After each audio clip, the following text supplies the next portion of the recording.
of you in today's lecture.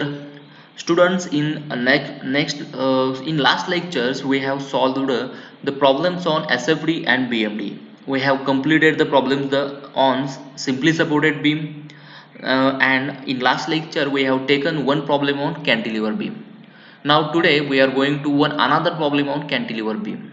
Okay, in front of you there is a problem. A cantilever is loaded as shown in figure. Draw SFD and BMD. Okay, here the in question they give the diagram for cantilever beam. This is a cantilever beam ABCD. This beam having total length is 7 meter. Okay, you can see on beam AB, that is AB part, there is a one UDL having the intensity 10 kilonewton per meter. Then at point C there is a point load 30 kilonewton. At portion C and D there is a UDL 20 kilonewton per meter, and at the free end, that is at point D, there is a point load of 20 kilonewton. Okay, this is a problem. Here this cantilever beam is fixed at point A and free at point D. Okay, total length of this beam is 7 meter. Okay, this I am drawing one another diagram. In this diagram I have converted this UDL in point load. Okay, here there are total two UDLs. Okay, this 10 kilonewton per meter which is acted on AB having length 2 meter, and this 20 kilonewton per meter which is acted on length CD having 3 meter. Okay, then this UDL is converted in point load of 20 kilonewton meter. Okay, this is 10 into 2, म्हणजे आपण हे केलेलं आहे. हा AB वरचा जो point UDL आहे तो कन्वर्ट केला आहे पॉईंट लोडमध्ये. आपण ते करत असताना 10 किलोन्यूटन जो आहे तो 10 into 2 म्हणजे इंटेन्सिटी ऑफ UDL आणि त्याच्या ज्या लेंथ वरती तो स्प्रेड झाला आहे ती लेंथ, तर 10 into 2 इथं आपल्याला मिळाला 20 किलोन्यूटनचा हा पॉईंट लोड मिळाला. हा पॉईंट लोड जो आहे तो A आणि B च्या सेंटरला अप्लाय होईल. ओके, म्हणजे 1 मीटर A पासून 1 मीटर B पासून असा हा पॉईंट लोड अप्लाय होईल. त्यानंतर बी पॉईंट वरती तुम्हाला आय असा हा पॉईंट घेतलेला आहे, प्रोजेक्शन घेतलेला आहे. त्यानंतर सी पॉईंट वरती जो इथं पॉईंट लोड होता तो आय असाच ठेवला. त्यानंतर आता सीडी वरती पण काय होतं, आता UDL अप्लाय झालेला होता. तर CDL जी इंटेन्सिटी होती किती 20 किलोमीटर. ओके, त्याचा पॉईंट लोड मध्ये कन्वर्जन केलं. 20 इंटू CD ची लेंथ किती आहे 3 मीटर, 20 इंटू 3 60 किलोमीटर. ओके, आणि हा पण 60 म्हणजे हा जो 60 किलोमीटरचा पॉईंट लोड आहे तो C आणि D च्या सेंटरला अप्लाय झाला, म्हणजे 1.5 मीटर C पासून 1.5 मीटर D पासून असा हा पॉईंट लोड इथं अप्लाय झाला आहे 60 किलोमीटरचा. आणि ॲट द फ्री एंड म्हणजे D या पॉईंट वरती किती आहे 20 किलोमीटरचा जो आहे तो पॉईंट लोड आहेच. म्हणजे इथं दोन UDL चे पॉईंट लोड मध्ये कन्वर्जन आपण केलेले आहे, ते आपण त्यासाठी ही वेगळी डायग्राम काढून घेतलेली आहे. असे हा प्रॉब्लेम आहे. आता इथं क्रिटिकल पॉईंट बघितला तर किती आहेत, तर ह्या ओरिजिनल म्हणजे पहिल्या डायग्राम मध्ये जे पॉईंट्स दिलेले त्यांचे ABCD हे तुमचे क्रिटिकल पॉईंट आहेत. म्हणजे इथं फिक्स्ड एंड पॉईंट आहे. ओके, त्यानंतर हा UDL चा स्टार्ट पॉईंट पण आहे. त्यानंतर इथं UDL चा एंड पॉईंट आहे या. त्यानंतर हा इथं पॉईंट लोडचा पॉईंट आहे C, तसेच या UDL चा स्टार्ट पॉईंट आहे. आणि D हा फ्री एंड पण आहे, इथं पॉईंट लोड पण अप्लाय झाला आहे, आणि हा UDL इथं एंड पण झाला आहे. असे एकूण 4 इथं काय आहेत तुमचे क्रिटिकल पॉईंट आहेत. क्रिटिकल पॉईंट म्हणजे काय, ज्या ठिकाणी आपण शिअर फोर्स आणि बेंडिंग मोमेंट आपल्याला काढायचं आहे तिथून मी हे प्रोजेक्शन असे ड्रॉ करून घेतलेले आहेत. ओके, ए मधून असे प्रोजेक्शन्स घेतले, बी मधून प्रोजेक्शन्स घेतलेले आहेत, सी मधून असे प्रोजेक्शन घेतलेले आहेत, आणि डी मध्ये पण. ओके, तर आपण आता प्रॉब्लेम सॉल्व्ह करायला घेऊया. पहिल्यांदा आपल्याला इथं RA म्हणजे इथं रिएक्शन मिळेल, जिथं सपोर्ट आहे त्या ठिकाणी आपल्याला रिएक्शन मिळेल. इथं D ला सपोर्ट नाही आहे. ओके, बाकी कुठं सपोर्ट नाही आहे, हा फ्री एंड आहे, फक्त एका ठिकाणी सपोर्ट आहे. ज्या ठिकाणी सपोर्ट आहे तिथं तुम्हाला रिएक्शन मिळणार आहे, आणि ती रिएक्शन आपल्याला फाइंड आउट करायचं आहे. इथं एकच रिएक्शन आपल्याला काढायचं आहे. ओके, रिएक्शन कॅल्क्युलेशन ही तुमची आहे डायग्राम. आता इथं रिएक्शन कॅल्क्युलेट करायसाठी आपल्याला एक इक्विलिब्रियम कंडिशन जी आहे ती आपल्याला यूज करायची आहे. इक्विलिब्रियम कंडिशन आपण कुठली यूज केली, तर summation of Fy is equal to 0, that is sum of all vertical forces is equal to 0. ही इक्विलिब्रियम कंडिशन यूज केली. यांची समेशन करत असताना व्हर्टिकल फोर्सेसची समेशन करायची आहे आपल्याला. इथं अपवर्ड फोर्स पॉझिटिव्ह घ्यायचे, डाऊनवर्ड फोर्स निगेटिव्ह घ्यायचे. ओके, तर असं ही डायग्राम आहे. आता याच्यामध्ये जे व्हर्टिकल फोर्सेस आहेत सगळे त्यांची बेरीज करूया. RA हा अपवर्ड फोर्स आहे, व्हर्टिकल अपवर्ड RA घेतला प्लस RA. त्यानंतर हा डाऊनवर्ड -20, त्यानंतर -30, -60 आणि -20. ओके, म्हणजे हे एकूण किती फोर्स आहेत, 1 2 3 4 5 5 फोर्स आहेत, त्यामधला एक आहे तो अपवर्ड आहेत, बाकीचे सगळे डाऊनवर्ड आहेत. त्या पद्धतीने अशी ही बेरीज केली. Upward force R A plus R घेतला, त्यानंतर हा -20 घेतला, त्यानंतर हा -30, नंतर -60 -20. ओके, हे summation of F of Y झालं इज इक्वल टू 0. ओके, नंतर यांची बेरीज येईल -20 -30 -60 -20, यांची बेरीज झाली -130. R A -130 is equal to 0. आता हे -130 जे आहे ते बरोबरच्या पलीकडे जाईल, R A is equal to 130 kilo newton झालं. म्हणजे R A is equal to किती मिळालं तुम्हाला, 130 किलो न्यूटन. जे रिॲक्शन आपल्याला मिळाले तर एकच रिॲक्शन मिळते आणि ती इथं एकाच इक्विलिब्रियम कंडिशननं आपल्याला मिळालेलं आहे, R A is equal to 130 kilo newton. इथं आपण मुवमेंट घ्यायची गरज नाही आहे. ओके, तर आपल्याला रिॲक्शन मिळाली. आता आपण शिअर फोर्स कॅल्क्युलेट करूया. This is a shear force calculation. आता इथं तुम्हाला शिअर फोर्स कॅल्क्युलेट करत असताना प्रत्येक सेक्शन जो आहे आपल्याला सिलेक्ट करायचा आहे. आता हा सेक्शन तुम्ही सिलेक्ट करत असताना आपल्याला जे क्रिटिकल पॉईंट दिलेत ते क्रिटिकल पॉईंट घ्यायचे आहेत. म्हणजे आता हे ए, नंतर हा बी, सी आणि डी हे क्रिटिकल पॉईंट आहेत तुमचे. ओके, हे आपल्या डायग्राममध्ये होते ते, त्या ठिकाणी आपल्याला शिअर फोर्स काढायचा आहे. आता प्रत्येक क्रिटिकल पॉईंटच्या एच्या लेफ्ट, एचा राईट असं प्रत्येक ठिकाणी लेफ्ट राईट तुम्हाला सेक्शन सिलेक्ट करायचं आहे. म्हणजे आता मी पहिल्यांदा मार्किंग करून घेतो. एचा लेफ्ट सेक्शन इथं आहे, एचा राईट सेक्शन इथं आहे. ओके, हा लेफ्ट म्हणजे ए पॉईंट आहे बरोबर त्याच्या लेफ्टला आणि ए पॉईंट बरोबर त्याच्या राईटला असे मार्किंग केलं. त्यानंतर बी पॉईंट आहे. इथे तुम्हाला या डायग्राममध्ये इथे तुम्हाला कुठलाही लोड इथे दिसत नाही, पण हा क्रिटिकल पॉईंट आहे, इथे तुम्हाला शिअर फोर्स काढायचा आहे. बीचा लेफ्ट पॉईंट, बीचा राईट पॉईंट. ओके, त्यानंतर सी पॉईंट, सीचा लेफ्ट पॉईंट, सीचा राईट पॉईंट. त्यानंतर डी पॉईंटचा, सीचा डीचा लेफ्ट आणि डीचा राईट, असे हे सेक्शन आपण काय करायचे सिलेक्ट केले आहे. आता ह्या ठिकाणी आपल्याला शिअर फोर्स काढायचा आहे. ओके, ज्या ठिकाणी आपण शिअर फोर्स काढतो तिथं आपल्याला ते सगळं मार्किंग करून व्यवस्थित आपण सॉल्व्ह करायला घेऊया. आता पहिल्यांदा आपण shear force at point A च्या लेफ्ट सेक्शन घेऊया. शिअर फोर्स ऍट पॉईंट ए चा लेफ्ट, ए चा लेफ्ट म्हणजे इथं आला. ओके, म्हणजे हा इथं आपण सेक्शन सिलेक्ट केला आहे. एचा लेफ्ट, एचा लेफ्ट घ्यायचा आणि त्याच्या लेफ्टला बघायचा. म्हणजे प्रोसिजर आपली कशी आहे त्या पद्धतीने घ्यायची. एचा लेफ्ट आणि त्याच्या लेफ्टला इकडे कुठला फोर्स आहे का, नाही आहे, त्यामुळे शिअर फोर्स ऍट ए च्या लेफ्टला किती आला, 0 आला. एच्या लेफ्टला 0 आला. ओके, त्यानंतर shear force at point A च्या राईट सेक्शन म्हणजे इथं right section, shear force at point A right section, एचा राईट, लेफ्टलाच पुन्हा बघायचं. म्हणजे ज्या ठिकाणी आपण सिलेक्ट करतोय त्याच्या लेफ्टलाच बघायचं. आता राईटला सेक्शन घेतला, लेफ्टला बघा, एक फोर्स आहे vertical upward direction R A. Okay, म्हणजे तुम्ही इथं सेक्शन सिलेक्ट केलाय आणि इकडं लेफ्टला बघा प्लस आर ए येईल, कारण अपवर्ड आहे. म्हणजे लेफ्टला जर अपवर्ड फोर्स असेल तर तो पॉझिटिव्ह घेतो. म्हणजे इथं आर ए अपवर्ड आहे त्यामुळे positive R A plus R ए मिळालं आपल्याला. ओके, आर ए ची व्हॅल्यू किती आली आपल्याला, 130, त्यामुळे 130 किलो न्यूटन मिळालं. एच्या राईटला किती मिळालं तुम्हाला, 130 किलो न्यूटन. त्यानंतर बी चा लेफ्ट सेक्शन आता घेऊया. Okay, shear force at point be left section. ठीक आहे, बी चा लेफ्ट इथं घ्या. हा सेक्शन आपण इथं मार्किंग केलेला इथं घ्यायचा आहे आपल्याला. बी चा लेफ्टला पुन्हा बघा. ओके, इथे upward R A, downward 20. Okay, plus R A -20, म्हणजे लेफ्टला घेऊन लेफ्टला बघायचं. अपवर्ड फोर्स पॉझिटिव्ह घ्यायचा, डाऊनवर्ड फोर्स निगेटिव्ह घ्यायचा.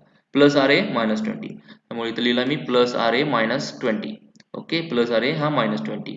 हा पॉईंट लोड जो आहे आपण यूडेलचा पॉईंट लोड तयार झालेला तो आहे हा 20. त्यामुळे आर ए ची व्हॅल्यू किती आहे, 130 आणि -20. आर ए 130 -20 किती आलं, 110 किलो न्यूटन तुम्हाला मिळाला. हा कुठला पॉईंट मिळाला तुम्हाला, कुठल्या पॉईंटला, बीच्या लेफ्टला शिअर फोर्स तुम्हाला 110 किलो न्यूटन मिळाला. ओके, या सेक्शनला. आता हा सेक्शन कन्सिडर करा बीचा राईट सेक्शन. ओके, बीचा right section, shear force at point B right section. पुन्हा लेफ्टला बघा, जो आपण सिलेक्शन करतोय सेक्शन घेणार आहे त्याच्या लेफ्टलाच बघायचा.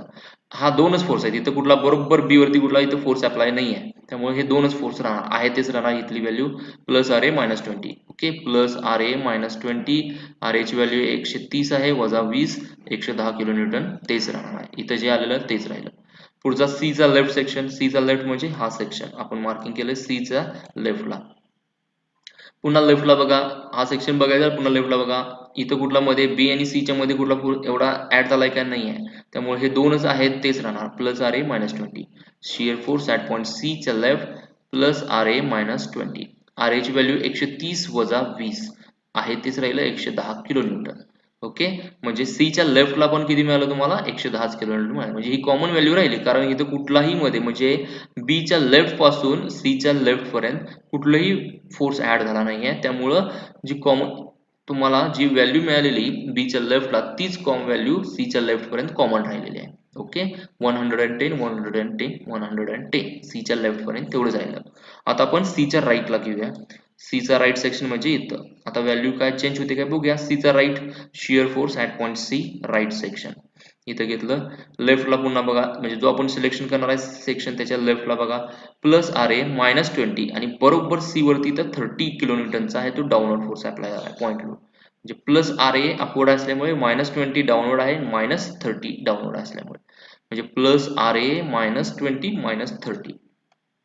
ओके, त्यामुळं हा आर ची व्हॅल्यू घेतली तर 130 वजा 20 वजा 30. 120 आर ची व्हॅल्यू 130 आर ची व्हॅल्यू ही 20 आणि 20 म्हणजे किती टोटल किती होईल 80 kilo Newton. Shear force at point सीच्या राईट सेक्शनला किती मिळालं 80 किलो न्यूटन एवढी व्हॅल्यू मिळाली तुम्हाला. ओके, ह्या ठिकाणी तुम्हाला किती मिळालं शिअर फोर्सची व्हॅल्यू 180 किलो न्यूटन. ओके, आता पॉइंट घेऊया आपण डी वरती घेऊया डी चा लेफ्ट सेक्शन. ओके, डी चा लेफ्ट सेक्शन. आता आपण हे जे पॉइंट तयार केलेत हा महत्वाचा आहे. हे इथं जे आपण यूडीएल चे पॉइंट लोड मध्ये कन्व्हर्जन केलेलं आहे हे, तर इथं आपल्याला काय घ्यायचं शिअर फोर्स आणि बेंडिंग मोमेंट इथं घ्यायचं नाही. ओके, हे लक्षात ठेवा. इथं आपल्याला हे आपण तयार केलेले पॉइंट आहेत. हा 20 किलो इथं अप्लाय झाला आणि हा 60 इथं आपल्याला इथं शिअर फोर्स आणि बेंडिंग मोमेंट तुम्ही कॅल्क्युलेट करायचं नाही.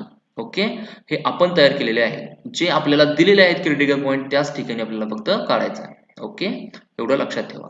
आता आपण घेतलं डी चा लेफ्ट सेक्शन. ओके, डी चा left section shear force at D left section. D चा लेफ्ट सेक्शन घेत असताना त्याच्या लेफ्टला बघा प्लस आर ए -20 -30 -60 हा एक फोर्स इथं नवीन ऍड झाला. प्लस आर ए अपवर्ड आहे, -20 डाऊनवर्ड, -30 डाऊनवर्ड आहे म्हणून, -60 डाऊनवर्ड आहे म्हणून. प्लस आर ए -20 -30 आणि -60. ओके, डी च्या लेफ्टला आपल्याला एवढं मिळालं. प्लस आर ए ची व्हॅल्यू 130 -20 -30 -60 इज इक्वल टू तुम्हाला किती मिळेल 20 kilo Newton. Shear force at point D left section तुम्हाला व्हॅल्यू मिळाली 20 किलो न्यूटन. ओके, इथे तुम्हाला किती मिळाली 20 किलो न्यूटन मिळाला शिअर फोर्स. ओके, आता शेवटचा पॉइंट राहिला डी चा लेफ्ट सेक्शन झालं, राईट सेक्शन आता राहिला. ओके, डी चा right section shear force at D च्या राईट सेक्शन. राईट सेक्शनला घ्या, पुन्हा लेफ्टला बघा R A plus R A upward आहे, -20 हा डाऊनवर्ड आहे, -30 हा पण डाऊनवर्ड आहे, -60 हा डाऊनवर्ड आहे आणि बरोबर डी वरती 20 किलोमीटरचा अप्लाय झालेला आहे फोर्स डाऊनवर्ड हा -20 घ्यायचा. प्लस आर ए -20 -30 -60 आणि -20. ओके, हा आर ए नंतर हा 20 इथला हा -20 हा 30 उठला हा 30 हा -60 आणि हा -20 इथला ऍडिशन झाला. आता यांची बेरीज केला आर ए ची व्हॅल्यू 130 वापरा आणि यांची बेरीज करा, आन्सर तुम्हाला मिळेल 0. Okay, shear force at point D च्या लेफ्ट सेक्शन व्हॅल्यू किती मिळाली 0. म्हणजे इथं तुमचा बीम शिअर फोर्सची व्हॅल्यू काय झाली न्यूट्रल झाली. ओके, इथं तुमची शिअर फोर्सची व्हॅल्यू न्यूट्रल झाली कारण इथं व्हॅल्यू 0 आली. ओके, म्हणजे तुमचं शिअर फोर्स कॅल्क्युलेशन जे आहे ते राईट आहे. ओके, इथं तुमचं शिअर फोर्स कॅल्क्युलेशन ओव्हर होतं. आता याच्यावरून हे जे व्हॅल्यू मिळाले आपल्याला त्याच्यावरून आपल्याला काय करूया याची डायग्राम करूया shear force diagram. Okay okay, तर आपण शिअर फोर्स कॅल्क्युलेशन जे झालेलं आहे त्याच्यावरून आपल्याला डायग्राम ड्रॉ करूया. ओके, तर आता इथं बघू शकताय shear force at point A च्या लेफ्टला किती आली व्हॅल्यू 0 आले. ओके, इथं मी 0 म्हणजे इथं मार्क करून घ्यायचं. हा बेसलाईन आहे. पहिल्यांदा ही जी काही प्रोजेक्शन्स आहेत हे डायग्राम आहे तुमची शिअर फोर्स डायग्राम, सॉरी हा तुमची बीमची डायग्राम होती.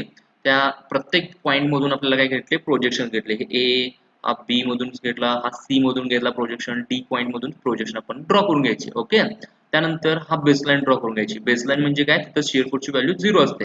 ही पहिल्यांदा बेसलाईन ड्रॉ करून घ्यायची. त्यानंतर आता ह्या ए च्या लेफ्टला किती व्हॅल्यू आहे 0 आहे म्हणजे इथे येणार तुमचा पॉईंट.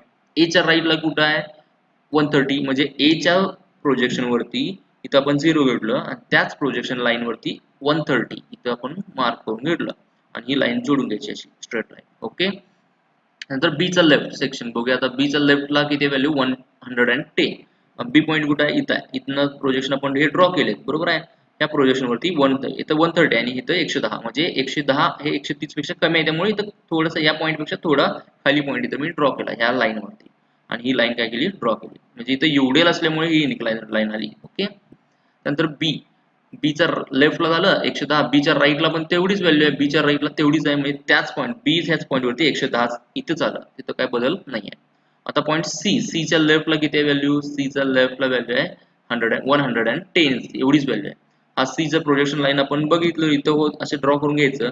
ह्या लाईन वरती 110 इथं आलं, म्हणजे इथं 110 होतं, इथं 110, म्हणजे दोन्ही सेम आहेत, त्यामुळं याच हॉरिझॉन्टल लाईन येणार इथं, म्हणजे 110 इथं जे केलेलं मार्किंग तिथंच याच्याच लाईनला पॅरल याला इथं काय करायचं 110 मार्किंग करून घ्यायचं, ही लाईन ड्रॉ करून घ्यायची.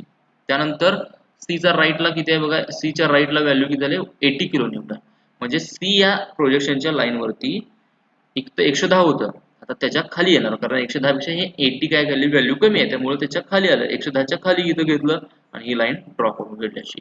ओके. त्यानंतर डीच्या लेफ्टला किती आहे बघा, डीच्या लेफ्टला व्हॅल्यू कॅल्क्युलेशन आले 20, म्हणजे 80 होतं अगोदर, नंतर 20. डी डी कुठं आहे इथं आहे, हे डी ची लाईन इथं आहे तुमची प्रोजेक्शन लाईन, 80 इथं आहे, 80 पेक्षा खाली येणार ते, त्यामुळे इथं मी 0 पेक्षा वर, इथं मी मार्क पॉईंट म्हणजे हा पॉईंट काय केला मार्कआउट केला, आणि ही 80 आणि 20 ची लाईन जोडली. इथं पण युडिएल आहे बघा, इथं पण काय झालं इन्क्लाइनड, म्हणजे जिथं युडिएल आहे तिथे इन्क्लाइनड आला बघा, इथं पण युडिएल आहे, इथं पण इन्क्लाइनड आलेला आहे. त्यानंतर डीच्या राईटला किती झाली व्हॅल्यू, डीच्या लेफ्ट सॉरी इथं डीच्या लेफ्टला आणि हा इथं लेफ्टला 20 आणि इथं राईटला किती झाले 0 म्हणून, आणि इथं 0 ह्या बेसलाईनला आलं 0, आणि हे 20 आणि हे 0 जोडून घेतलं. ओके. ही तुमची अशी शिअर फोर्स डायग्राम झालेली आहे. ओके. या पद्धतीनं शिअर फोर्स डायग्राम ही काय करायची आहे ड्रॉ करायची आहे. ठीक आहे. आता बेंडिंग मोमेंट कॅल्क्युलेट करायला घेऊया. बेंडिंग मोमेंट कॅल्क्युलेशन, तर हे बेंडिंग मोमेंट आहे, हेच आपला जो काही बीम आहे तो घ्यायचा, आणि पुन्हा हा A B C D beam आहे तो आहेच. ठीक आहे. आता बेंडिंग मोमेंट काढत असताना आपण काय करायचं, बेंडिंग मोमेंट जो फ्री एंड आहे त्या फ्री एंड पासून बेंडिंग मोमेंट काढायला सुरुवात करायची. ओके. म्हणजे पहिला फ्री एंड कुठं आहे डी, डी पासून बेंडिंग मोमेंट काढायला सुरुवात करायची. म्हणजे पहिल्यांदा पॉईंट डी घ्यायचा, त्यानंतर पॉईंट सी घ्यायचा, त्यानंतर पॉईंट बी घ्यायचा, आणि त्यानंतर पॉईंट ए घ्यायचा, म्हणजे डी पासून ए कडे आपण आलो, म्हणजे ज्या एंड ला फ्री एंड आहे तिकडून फिक्स्ड एंड कडे आपण बेंडिंग मोमेंट कॅल्क्युलेट करत यायचं. ओके. आणि घेत असताना सेक्शन आपण सिलेक्ट करणार आहे. आता bending moment at point D कुठे आले बघा 0, डी ला किती आहे 0 आहे, का की तिथं बेंडिंग मोमेंट डी ला फ्री एंड ला 0 असतं. ओके. आता डी पॉईंट हा फ्री एंड आहे, त्यामुळं तिथं बेंडिंग मोमेंट किती आलं 0 आलं, ते डायरेक्टली तुम्ही लिहायचं. ओके. ज्या ठिकाणी फ्री एंड आहे तिथं बेंडिंग मोमेंट ऑलवेज 0 असतं. ठीक आहे. आता bending moment at point C, okay, C या ठिकाणी घेतला bending moment at point C. आता ह्या ठिकाणी घेत असताना मी हा सेक्शन इथं सिलेक्ट केला, सी या ठिकाणी सेक्शन मी काय केला सिलेक्ट केला. ज्या पॉईंटला आपण बेंडिंग मोमेंट घेणार आहे त्या पॉईंट वरती अप्लाय झालेला हा जो 30 किलोमीटरचा लोड आहे तो घ्यायचा नाही. राहिले कुठले इकडचे, आपण सी ला घेणार आहे, डी कडून लोड कॅल्क्युलेट करायचे, म्हणजे हा भाग फक्त सिलेक्ट करायचा, इकडचा भाग सिलेक्ट करायचा नाही. आपण कॅल्क्युलेट करत असताना फक्त ज्या एंडला फ्री एंड आहे, म्हणजे ज्या साईडला फ्री एंड आहे ती साईड कन्सिडर करायची कॅल्क्युलेशन साठी. ओके. आता बेंडिंग मोमेंट आपण सी ला घेतोय, तर फ्री एंड कुठे आहे डी पास आहे, म्हणजे इकडची साईड कन्सिडर करायची, मग इकडच्या साईडचे फोर्स फक्त घ्यायचे आणि त्याची बेंडिंग मोमेंट जे होणार आहे त्यांची बेरीज करायची. ओके. आता bending moment at point C ला घ्यायचा आहे, डी वरती एक फोर्स आहे 20 किलो न्यूटनचा, आणि इथं 60 किलो न्यूटनचा एक फोर्स आहे. ओके. असे दोन फोर्स आहेत. मग पहिला फोर्स घेऊया 20. आपण इथं बेंडिंग मोमेंट कॅल्क्युलेट असताना काय करतो, बेंडिंग मोमेंट कॅल्क्युलेट करत असताना मुवमेंटची बेरीज करायची आहे. दोन फोर्स आहेत म्हणजे दोन मुवमेंट तयार होणार, आणि त्या दोन्ही मुवमेंटची बेरीज करायची आहे. आता बघा पहिला फोर्स कुठला आहे 20 kilo Newton, force into distance. आता फोर्स कुठे अप्लाय झाला डी ला, आणि आपण बेंडिंग मोमेंट कॅल्क्युलेट कुठे करतोय सी ला, म्हणजे दोघांमधला डिस्टन्स किती आहे 3 मीटर आहे. हा सी आणि डी मधलं डिस्टन्स टोटल किती आहे 3 मीटर, म्हणजे हा फोर्स इंटू हे डिस्टन्स -20 इंटू 3. ओके. -20 इंटू हे 3. ओके. त्यानंतर पुढचा फोर्स आहे 60. आता मायनस का घेतलं, हे -20 का घेतलंय, कारण हा डाऊनवर्ड आहे त्यामुळे मायनस घेतलं. ओके. त्यानंतर आता 60 फोर्स, हा 60 हे पण डाऊनवर्ड आहे, हा 60 पण काय डाऊनवर्ड आहे त्यामुळे इथं मायनस आलं. आता हा 60 कुठे अप्लाय झालाय सी आणि डी च्या सेंटरला, म्हणजे सी पासून 1.5 मीटर वरती, मग हे फोर्स घेत असताना फोर्स हा 60 इंटू डिस्टन्स किती घेणार 1.5 म्हणजे इथून ते इथपर्यंत डिस्टन्स किती आहे 1. हे डिस्टन्स किती आहे तुमचं 1 आणि ह्याच्यामधलं डिस्टन्स आहे 1.5 म्हणून 60 इंटू 1.5 हे मायनस का आलं हा पण डाऊनवर्ड आहे त्यामुळे म्हणून -60 इंटू 1.5 त्यांची बेरीज केल्यावर आपल्याला किती मिळालं -150 kilo newton metre. Okay kilo newton metre हे काय बेंडिंग मुवमेंटचं युनिट आहे. फोर्सचं युनिट किलो न्यूटन आणि डिस्टन्सचं unit metre. Okay kilo newton metre. हा झाला bending movement at point C. आता ऍट पॉइंट बी म्हणजे इथं या okay bending movement at point B ही साइड कन्सिडर करा आता. हा म्हणजे ज्या साइडला फ्री एंड आहे ती साइड कन्सिडर करायची.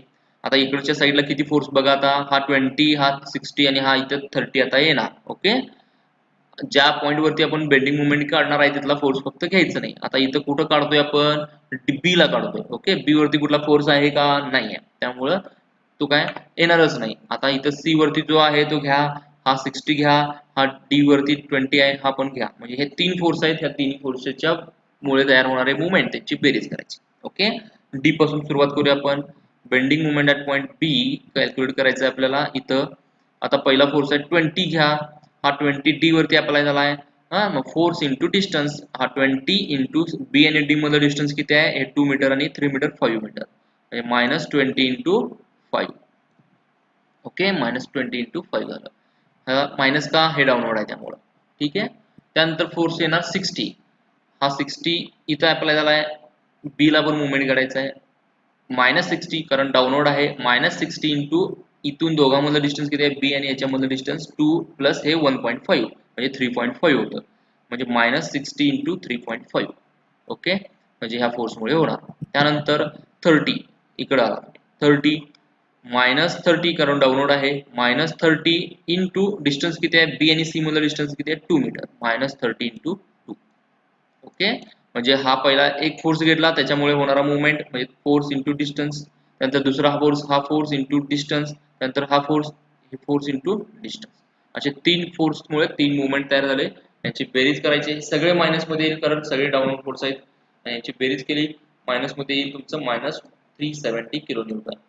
ओके म्हणजे बेंडिंग मुवमेंट ऍट पॉइंट बी तुम्हाला मिळालं -370 किलो न्यूटन. ठीक आहे. त्यानंतर bending movement at point A. आता हा पॉइंट शेवटचा आहे फिक्स एंडला जो आहे bending movement at point A. आता ए वरती फोर्स कुठला अप्लाय झालाय आर ए झालाय तो घ्यायचा नाही. राहिले डी पासून इकडचे घ्या सगळे तुम्ही. डी पासून सुरुवात करायचं म्हणजे घ्यायचं असताना हा 20 येणार 60 30 आणि 1 हा पण 20 म्हणजे 4 फोर्स आहेत 4 मुवमेंट होणार त्यांची बेरीज करायची आहे. पहिला फोर्स घ्या डी वरची अप्लाय झालेला 20 किलो न्यूटन हा 20 bending movement at point A काढत आहे आपण. हा 20 घ्या 20 इंटू डिस्टन्स किती ए टू डी डिस्टन्स किती आहे 7 मीटर टोटल यांची ऍडिशन किती होते 7 मीटर मायनस डाऊनवर्ड आहे त्यामुळे -20 इंटू 7. Okay -20 into 7. त्यानंतर आला 60 -60 का मायनस डाऊनवर्ड आहे म्हणून -60 आता 60 इथं अप्लाय झाला हे डिस्टन्स किती आहे ए पासून इथपर्यंत डिस्टन्स किती आहे हे 2 मीटर हे 2 मीटर 4 आणि हे 1.5 म्हणजे 5.5 -60 इंटू 5.5. Okay -60 into 5.5. त्यानंतर 30 हा फोर्स सी वरती अप्लाय झालेला 30 इंटू सी आणि ए मधलं डिस्टन्स किती 4 मीटर आहे -30 इंटू 4. ओके -30 इंटू 4 हा पण मायनस येणार कारण डाऊनवर्ड आहे त्यामुळे. त्यानंतर 20 -20 इंटू डिस्टन्स किती आहे बघा हे 20 इथं अप्लाय झाला आहे ए इथं आपण मुवमेंट घेतोय ए आणि याच्यामधलं डिस्टन्स किती आहे हे डिस्टन्स किती येतं 1 मीटर आहे -20 इंटू 1. ओके हा पण डाऊनवर्ड आहे त्यामुळे -20 इंटू 1 आला. ओके या सगळ्यांची बेरीज करा किती आलं -610. म्हणजे तुम्ही बघितला तर डी ला व्हॅल्यू 0 सी ला व्हॅल्यू किती आली -150 बी ला व्हॅल्यू किती आली -370 आणि ए ला व्हॅल्यू किती आली -610. Bending movement at point A किती आलं -610. म्हणजे जसं जसं आपण फ्री एंडला पासून ए फिक्स एंड कडे याल तसं तुमची बेंडिंग मुवमेंटची व्हॅल्यू मायनस मध्येच आहे पण वाढत चालली आहे. इथं 0 होती सी ला वाढली व्हॅल्यू बी ला पण वाढली त्याच्यापेक्षा आणि ए ला सगळ्यात जास्त तुम्हाला मिळाली म्हणजे at the fixed and there is a maximum bending movement occur. Okay for the cantilever beam. Okay त्यानंतर डायग्राम बघूया बेंडिंग मुवमेंट ओके. तर आता हे कॅल्क्युलेशन बघा, बेंडिंग मोमेंट कॅल्क्युलेट आपण केलं. आता हे डायग्राम काढूया त्याच्यावरनं. ही बीम होती तुमचा ABCD बीम होता. प्रत्येक क्रिटिकल पॉईंट मधून आपण हे प्रोजेक्शन ड्रॉ केलेले होते हे असे. ओके, आपण शिअर फोर्स डायग्राम काढलेली होती, मगाशी एक्सप्लेन केलं. आता त्याच्या खाली शिअर फोर्स डायग्रामच्याच खाली बेंडिंग मोमेंट डायग्राम काढायची आहे. ही बेसलाईन आहे बेंडिंग मोमेंट डायग्रामसाठी, ही बेसलाईन आहे. ओके, आता बेसलाईन, आता प्रत्येक पॉईंटचं आपण बघूया. प्रत्येक पॉईंटला किती किती bending moment at point D ला, हे डी पॉईंट इथं आहे. आपण बघ सुरुवात करताना डी पासून सुरुवात करायचं. हे डी ची प्रोजेक्शन लाईन होती. डी इथं हा बेसलाईन आहे शिअर फोर्स बेंडिंग मोमेंट डायग्रामची. डी ला किती व्हॅल्यू होती? 0. इथं बी बेसलाईन वरती आली 0. नंतर bending moment at point C ला किती व्हॅल्यू आहे? 150 आले, -150. हा सी पॉईंट आहे. ह्या सी पॉईंटचे प्रोजेक्शन लाईन जी आहे ते 150 इथं मार्क केलं. आता इथं युडिएल आहे. युडिएल असल्यामुळे हे काय येतं, 0 to 150 हे लाईन जॉईन करताना पॅराबोलिक कर्वनं जॉईन करायचं. ओके, फ्री हँड मध्ये पॅराबोलिक कर्वनं हे जॉईन करून घ्यायचं. त्यानंतर बेंडिंग मोमेंट ॲट पॉईंट बी घ्या. बीच्या प्रोजेक्शन लाईन वरती असे हे खाली लाईन येणार. ओके, किती व्हॅल्यू आहे? 370. मायनस मध्ये आहे, त्यामुळे बेसलाईनच्या खाली सगळे आहेत. त्यामुळे बेसलाईन मायनस व्हॅल्यू जी आहे त्या बेसलाईनच्या खाली घ्यायच्या. त्यामुळे इथं मी मायनस एक्स्ट्रा लिहिलेलं नाही आहे, कारण बेसलाईनच्या खाली आहे म्हणजे हे मायनस मध्येच आहे. त्यामुळं इथं मायनस प्रत्येक ठिकाणी लिहिलेलं नाही आहे.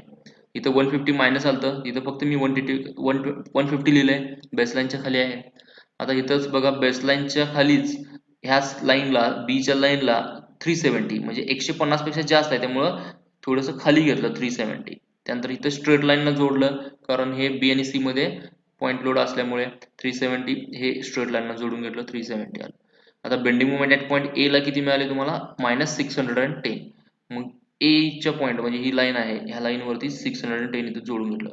आणि इथं कर्व ए सी आणि बी आणि ए मधलं हे जे काय लाईन 370 आणि 610 हे लाईन जोडत असताना पॅराबोलिक कर्वनं हे जोडून घेतलं, आणि त्यानंतर हे इथे येऊन 0 झालं. असं हे पूर्ण अशी ही डायग्राम झाली तुमची बेंडिंग मोमेंट डायग्राम. ही सगळी निगेटिव्ह आहे. ओके, कारण बेंडिंग मोमेंट कॅन्टिलिव्हर साठी पूर्णपणे निगेटिव्ह येतं. ठीक आहे, ही तुमची बेंडिंग मोमेंट डायग्राम मिळाली इन किलो न्यूटन मीटर. प्रत्येक ठिकाणी इथे युनिट लिहायचं गरज नाही आहे, खाली एकच तुम्ही काय करा, हेडिंग द्या त्याचं, किलो न्यूटन मध्ये शिअर फोर्स डायग्राम आहे आणि bending moment diagram in kilo newton metre मध्ये. तर याची तुमची डायग्राम पूर्ण झाली. हा इथं प्रॉब्लेम तुमचा संपतो. ओके, हे कॅन्टिलिव्हर बीम साठी SFD आणि BMD आहे. Okay, thank you very much. This is enough for today's lecture.